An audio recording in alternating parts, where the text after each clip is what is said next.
আনন্দ আশ্রম, রচনা চিত্তপ্রিয় চ্যাটার্জি,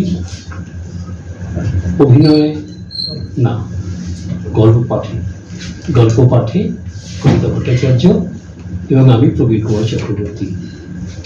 গল্প আনন্দ আশ্রম।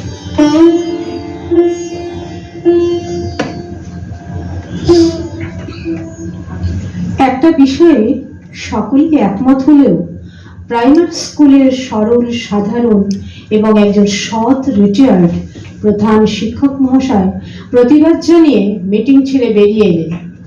মিটিং এর মূল পরিচালক সবিনয় রায় সঙ্গে সঙ্গে চিৎকার করে সকলকে উদ্দেশ্য করে বললেন, এখন বুঝতে পারছেন তো আমি কেন ওই অকেজো মাস্টারটাকে মিটিং এ ডাকতে নিষেধ করেছিলাম? নিজে কোনো কাজই করতে পারবে না, আবার কেউ কিছু করতে গেলে মেনে নিতেও পারবে না। কি আমার আদর্শবাদী রে, যত সব অপদার্থের দল। গত রাত থেকে মুষলধারে বৃষ্টি হচ্ছে, সকালেও চলছে। আকাশে ঘন মেঘ, সূর্যের কোনো অস্তিত্বই অনুভব করা যাচ্ছে না। দিনের বেলাতে অন্ধকার। প্রতিদিনের অভ্যেস মতে মাস্টারমশাই পেপার নিয়ে বসে আছেন। এই রকম দুর্যোগের দিনে কোথাও বেরোনো যাচ্ছে না, আবার চা খাওয়ার ইচ্ছেটাও যেন প্রচন্ড বেগবতী হয়ে বারবার বিদ্রোহ ঘোষণা করছে। একবার মনে হলো বৌমাকে বলি, বৌমা অন্তত এক কাপ চা দাও না গো। কিন্তু নিয়তি বাজ সাধল। বাজখাই গলায় ছেলেকে উদ্দেশ্য করে তার বক্তব্য শোনা গেল। কি বলো, এখনো রেডি হতে পারলে না? রেডি? অবাক হয়ে যায় মাস্টার মশাই। বাজখাই গলায় আবার শোনা গেল, গাড়ি এলে কিন্তু আমি চলে যাব। এরপর জবাব আর কিছুই শোনা গেল না। মধুর কণ্ঠে, কোনো চিন্তা করো না, আমি এখনই রেডি হয়ে নিচ্ছি।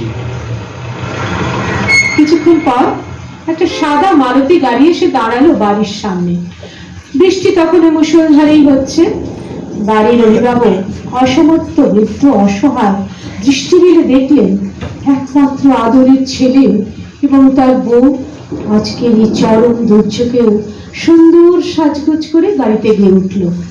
যাবার সময় নিতান্ত দায়বদ্ধতায় ছেলে একবার বাবাকে উদ্দেশ্য করে বলল, আমরা একটু বেরোচ্ছি, ফিরতে রাত হতে পারে, কিংবা কি আজকে নাও ফিরতে পারি। তোমার ব্যবস্থা তুমি করে নিও। হ্যাঁ।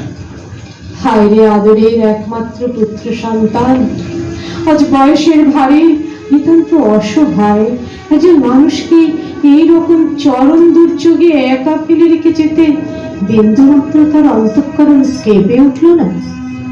মাস্টারমশাই সেই মুহূর্তে কোনো উত্তর খুঁজে পেলেন না।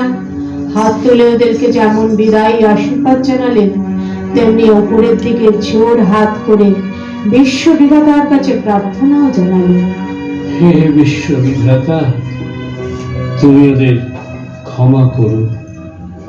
সুভাষবাবুর সংসারের সদস্য সংখ্যা 4, ছেলে, বৌমা, ছোট্ট নাতনি আর তিনি নিজে। ওনার গিন্নি বছর পাঁচেক হলো ইহলোক ত্যাগ করেছেন। আর 1 বছরের মধ্যেই জীবনের ছক, সংসারের চিত্রটা কেমন বদলে গেছে। ছেলে বৌমা চাকরি করে, কিন্তু তা সত্ত্বেও সংসারটা চলে সুভাষবাবুর পেনশনের টাকায়। বাড়িটাও তারই নামে। বার্ধক্যের কষ্টকে উপেক্ষা করেও বাজার হাট থেকে শুরু করে সংসারের প্রায় যাবতীয় কাজ তাকেই করতে হয়। অথচ আজ এই দুর্যোগের দিনে শরীরটা ভালো নয় বলে তিনি সকালে বাজারে যেতে পারেননি। তারই পরিণতি স্বরূপ আজ তারই খাওয়া বন্ধ। ছেলে বৌমা গাড়ি করে আনন্দ স্ফূর্তি করতে চলেছে বিচিত্র সংসার। যতদিন গিন্নি বেঁচে ছিলেন ঘরের সব কাজই তিনিই করতেন, বিনা পয়সায় কাজের লোক। সারাটা দিনের কঠোর পরিশ্রমের ফাঁকে কর্তা গিন্নি 2 মিনিটের জন্য যদি একটু অন্তরের ভাব বিনিময় করার চেষ্টা করতেন, অমনি ছেলে বৌমার কাজের পরিণাম আরো বেড়ে যেত। কোনোভাবেই জীবনের শেষ প্রান্তে উপনীত এই মানুষ দুজনকে শান্তিকে একটু কথা বলতেও তারা দিত না। আর আজ গিন্নির মৃত্যুর 1 বছরের মধ্যে একই শোচনীয় অবস্থা। সুভাষবাবু একসময় দেখতেন তারই কিছু বন্ধুস্থানীয় কিংবা চেনা জানা মানুষ কেউ বা স্বেচ্ছায় কেউ বা বাধ্য হয়েই বৃদ্ধাশ্রমে যাচ্ছেন। তখন বিষয়টা তার কাছে পরিষ্কার হতো না, মানুষ কেন বৃদ্ধাশ্রমে যায়। কিন্তু আজ আজ জীবনের এই কঠোর বাস্তবের মুখোমুখি হয়ে অনুভব করতে পারছেন কেন মানুষের জীবনের শেষ প্রান্তে এসে বৃদ্ধাশ্রমে যাওয়ার প্রয়োজন। সারাদিন না খেয়ে রইলেন সুভাষবাবু। সন্ধ্যার কিছু আগে পাড়ার একটা 19-20 বছরের মেয়ে বাড়ির সামনে দিয়ে যাচ্ছিল। মাস্টারমশাই চুপচাপ কেমন মাথা নিচু করে বারান্দায় বসে আছেন দেখে ভেতরে থেকে প্রণাম করে জিজ্ঞাসা করলো, এভাবে বসে আছেন কেন মাস্টারমশাই? ধীরে ধীরে মাথা তুলে বিষণ্ণ স্বরে মাস্টারমশাই জিজ্ঞাসা করল, তুমি কে মা? তোমাকে তো ঠিক চিনতে পারলাম না। শান্ত ভাবে উত্তর দেয় মেয়েটি, আমি আমি তো আপনার ছাত্রী মাস্টার মশাই। আসলে এই পাড়া থেকে আমরা অন্য জায়গায় বাড়ি ভাড়া নিয়েছি, তো সেই জন্যই আর এতদিন দেখা হয়নি। এক বান্ধবীর বাড়ি যাচ্ছিলাম মাস্টার মশাই, হঠাৎ আপনাকে দেখে আমার কেমন যেন কষ্ট হলো, তাই। মাস্টার মশাই কিছুক্ষণ মুখের দিকে তাকিয়ে থেকে বললেন, তুমি তুমি সুশীলের মেয়ে রিঙ্কি না? হ্যাঁ হ্যাঁ মাস্টার মশাই। এবার কিছুটা বিস্মিত হয়ে বললেন, মাস্টার মশাই কিন্তু কিন্তু ওই বাড়িটা তো তোমাদের নিজেদের বাড়ি, অথচ সেই বাড়ি ছেড়ে। রিঙ্কি চোখের জল এলো, রুমাল দিয়ে লুকিয়ে মুছে নেওয়ার চেষ্টা করলো, বলল, দাদা বৌদি বাড়ি দখল করে নিয়েছে মাস্টার মশাই। মা বাবা আমাকে তাড়িয়ে দিয়েছে। একবার তো দেখা করে যেতে পারতে। মাস্টার মশাইয়ের চোখটা কেমন ছলিয়ে ভিজে উঠল। রিঙ্কি ব্যথিত কণ্ঠে বলল, এসেছিলাম তো মাস্টার মশাই, কিন্তু আপনার বৌমা। মাস্টার মশাই রিঙ্কিকে থামিয়ে দিয়ে বললেন, বুঝেছি মা, আর বলতে হবে না। আজ আমারও যে সমস্যা, তোমাদেরও সেই একই সমস্যা। একটু চা করে নিয়ে আসি মাস্টার মশাই, সেই সাথে অন্য কিছু কিছু খাননি তো মনে হচ্ছে। মাস্টার মশাই রিঙ্কির কথা শেষ করতে না দিয়েই বললেন, রিঙ্কি, ওখানে আমার কোনো অধিকার নেই। চলো বরং বাইরে গিয়ে আমরা একটু কথা বলি, আর কিছু খাওয়াও হয়ে যাবে। হ্যাঁ। রিঙ্কি কথা বাড়ালো না। রাস্তায় যেতে যেতে মাস্টার মশাই বললেন, রিঙ্কি, তুমি যদি আমার পাশে থাকো, আমি কিন্তু হার মানবো না। কি করবেন মাস্টার মশাই? রিঙ্কি আবেগ প্রবণ হয়ে প্রশ্ন করল। মনে হলো ইতিমধ্যে এক দৃঢ় সংকল্প করে ফেলেছেন মাস্টার মশাই, আর রিঙ্কি যেন তার শক্তির উৎস। বললেন, বাড়িটা আমার। আমার এই বাড়িটা আমার, অথচ আমার বাড়িতে আমাকেই অবহেলিত কাজের লোকের মতো থাকতে হচ্ছে। আমি এর একটা যোগ্য জবাব দিতে চাই। অবাক বিস্ময়ে রিঙ্কি প্রশ্ন করে, কিন্তু কি পাবে মাস্টার মশাই? কিছুক্ষণ চুপ করে থেকে মাস্টার মশাই বললেন, দেখো, জীবনের এই পর্যায়ে এসে আমার মতো বহু মানুষই এই একই রকম লাঞ্ছনা ভোগ করছে, আর ভবিষ্যতেও করবে। সুতরাং আমার বাড়ি এবং যেটুকু সম্পত্তি আমি কঠোর পরিশ্রম ও সততার মধ্যে দিয়ে করেছি, তা আমার ওই অপদার্থ অকৃতজ্ঞ ছেলে বৌমাকে আত্মসুখ ভোগে অপব্যবহার করতে দেব না। যদি তুমি আমার সঙ্গে থাকো, যদি থাকো, তাহলে আমি একটা আনন্দ আশ্রম গড়ে তুলব, যেখানে অসহায় বৃদ্ধ বৃদ্ধা এবং আরো অন্যান্য অসহায় অবহেলিত মানুষরাও থাকবে। বলো বলো রিঙ্কি। তুমি আমাকে সহযোগিতা করবে তো? রিঙ্কি অবাক হয়ে তাকিয়ে থাকে মাস্টারমশাইয়ের মুখের দিকে। ভাবলো, ঠিক এমনি করে দেশের সব বৃত্তবৃত্তায় যদি উদার ও সংস্কারমুখী চিন্তা ভাবনা করতে, সংসারের আত্মমোহে আবদ্ধ না থেকে গণ্ডি ছেড়ে বেরিয়ে আসতে পারতেন, তাহলে তাহলে শুধু আমাদের দেশ কেন, সমস্ত পৃথিবীর চেহারাটাই তো বদলে যেত।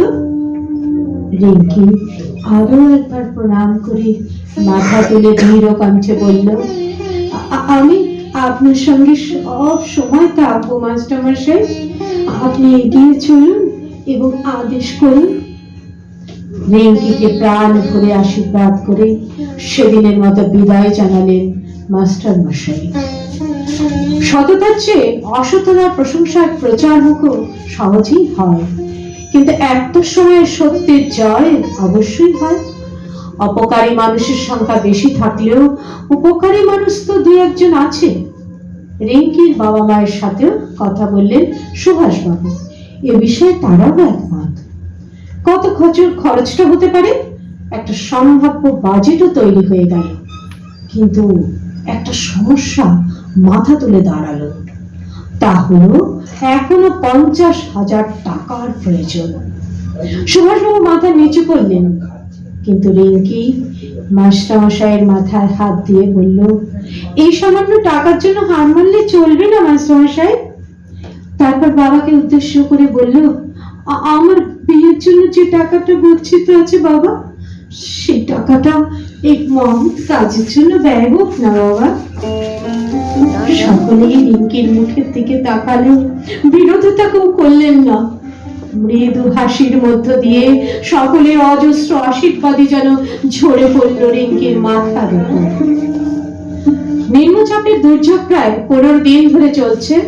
এই 15 দিনে অসহায় বৃদ্ধটা বেঁচে আছে না মরে আছে তার ন্যূনতম খোঁজ খবর পর্যন্ত নেয়নি মাস্টারমশাইয়ের অতি আদরের ছেলে বৌমা। আরো 7 দিন কেটে গেল। সেদিন পেনশন পাওয়ার দিন। ঠিক সেই সময়ে সেই মারুতি গাড়িটা এসে দাঁড়ালো বাড়ির সামনে। ছেলে বৌমা হাসি মুখে নেমে এলো গাড়ি থেকে, অত্যন্ত মধুর স্বরে বাবা বাবা বলে ডাকতে ডাকতে গেট খুলে ভেতরে ঢুকতে যাবে। অমনি ভেতর থেকে লাঠি হাতে এক পালোয়ান বেরিয়ে এসে বলল, এই যে কে বাবা, তোমরা কে? ছেলে বৌমা এবার রীতিমতো রেগে গিয়ে ধমক দিয়ে বলল, তুমি কে? আমাদের বাড়িতে আমাদেরকে জিজ্ঞাসা করছো আমরা কে? বেরিয়ে যাও বাড়ি থেকে। পালোয়ান লাঠি নিয়ে আরো এগিয়ে এসে বলল, ঝামেলা করলে এখনই পুলিশ চলে আসবে। ছেলে বউ আরো অবাক হয়ে যায়। সত্যি একজন পুলিশ ইন্সপেক্টর এবং আরো একটা মেয়ের হাত ধরে বাইরে বেরিয়ে আসছেন ওদের কাছে অত্যাচারিত মাস্টার মশাই। পালোয়ান লাঠি হাতে তুলে অপরিচিত জনকে সরিয়ে দিয়ে তারপর ওদেরই সামনে একটা ঝকঝকে মারুতি গাড়িতে চড়ে কিছুক্ষণের মধ্যে দূরে মিলিয়ে গেলেন সুভাষবাবু ও সঙ্গী দুজন। অরিন্দিতা ঝাঁঝালো গলায় মাস্টারমশাইয়ের ছেলে সুবীরকে পরিষ্কার করে জানিয়ে দিল, আজ থেকে তোমার সাথে আমার আর কোনো সম্পর্ক শেষ। এখন তোমার নিজেরও তো কোনো থাকার জায়গা নেই, ওটা আগে জোগাড় করো, তারপর আমার সাথে তুমি যোগাযোগ করো, বুঝলে? নইলে ডিভোর্স পেপারটা রেডি করে। আর কথা বলার সুযোগ না দিয়ে গাড়িতে গিয়ে উঠলো অনিন্দিতা। যাওয়ার সময় আবারও ভুলে গেল, গাড়িটা তো আমার নামে, ওটা তাই আমার কাছেই থাক। আদর্শবাদী মাস্টার মশাইয়ের আদর্শহীন সন্তান মাথা নিচু করে হাঁটতে থাকে সামনের দিকে। পালোয়ান পিছন থেকে আওয়াজ দিয়ে বলেন, কি বাবু, বাড়িতে ঢুকবেন না? শুনুন, বাড়ি একটা নিজে তৈরি করুন, তারপর নিজের বাড়ি দেখাবেন। লজ্জা করে না? বাবার বাড়িতে থেকে বাবারই খেয়ে পড়ে তাকেই অবহেলা করেন। পালোয়ানের হাসির সাথে মনে হলো আরো অজস্র মানুষের বিদ্রুপের হাসি একত্রিত হয়ে সুবীরকে তীব্রভাবে আক্রমণ করছে। সে দিশাহীন ভাবে ছুটতে থাকে। পেনশন নিয়ে সুভাষবাবু যখন বাইরে বেরোলেন তখন অবাক বিস্ময়ে দেখলেন আরো অনেক বৃদ্ধ এবং বৃদ্ধা ফুলের মালা নিয়ে তাকে বরণ করার জন্য দাঁড়িয়ে আছেন।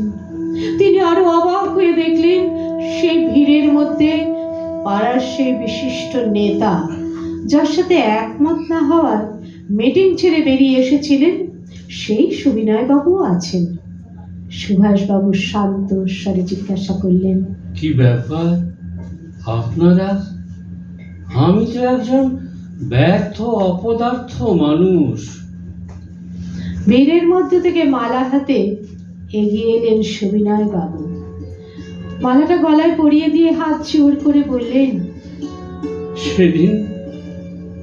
সেদিন আপনার কথায় আমরা একমত হতে পারিনি, কিন্তু আজ আপনাকে পূর্ণ সমর্থন জানাচ্ছি। আপনার সাথে আমরাও আছি, কারণ আমরা বুঝেছি কিছুদিন পরে আপনার মতো একই দুর্দশা আমাদেরও হবে। এখানে উপস্থিত আরো অনেক মানুষ আপনার মতোই